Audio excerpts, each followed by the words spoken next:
त्या ठिकाणी असं वारंवार सोडून दिलं त्यांनी आहे की बॅलेट पेपरवर निवडणूक झाली पाहिजे आणि ते लवकर गेले. तुम्ही आता यंत्रणा ताबडतोब सुरू करा. मुद्दाम ते यंत्रणा सुरू करत नाही अजून, कारण आधी टाइम का घ्यायचा असेल.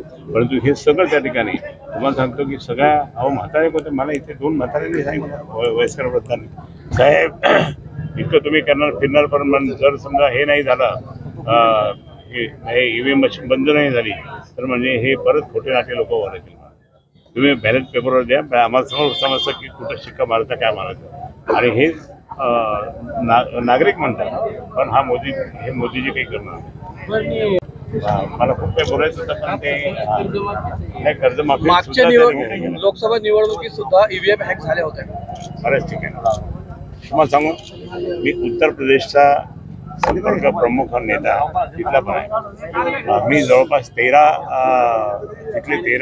डिस्ट्रिक्ट असे आहे की 70% मुस्लिम बहुल्य संख्या आहे त्यांची. आणि त्या मुस्लिम बहुल्य संख्येमध्ये मुसलमानच आलं पाहिजे की नाही, तर मुसलमान आलेच नाही. तिथे शर्मा, तिथे यादव, तिकडे असे लोक त्या ठिकाणी आले.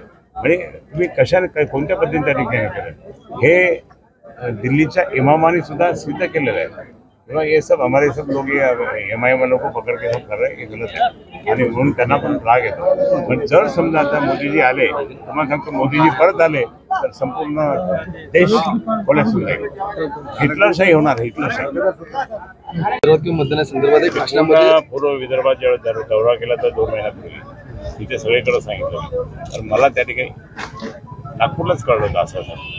जर समजा ह्या इथे त्यांची रूम असेल, एक आपली अशी रूम असलेली, त्या रूममध्ये त्या ठिकाणी पूर्ण सगळं त्यांची यंत्रणा ठेवतात. सॅटेलाईटच्या माध्यमाद्वारे तुम्ही कोणाला मतदान करता हे कळलं आहे. आणि मग ते कसं ट्रान्सफर करायचं, पण ते सगळीकडे करत नाही. ते काय करतात, ह्या भागात करणार, त्या भागात करणार. हे सगळं सिद्ध झालेलं आहे. आणि सिद्ध झालं म्हणून त्या ठिकाणी आता लोकांनी आज मला सांगा ना की किरीट सोमय्याने जे काही केलं होतं, त्याने किरीट सोमय्याने ते कोर्टात गेल्यानंतर सांगितलं, म्हणजे आमच्या शिवसेना भवनमध्ये येऊन आम्हाला सर्वांना दाखवलं की हे किती खोटं आहे, हे किती खोटं आहे मशीन. आणि तोच आता म्हणतो की नाही हे चांगलं. म्हणजे मशीन हॅक केल्या जातील अशी मशीन आहे. अहो तुम्ही आता तुमचा मोबाईल हॅक करतात, तुमच्या मोबाईलवर तुम्ही जर बोलायला लागले तर दुसरं कोणतरी ऐकतं.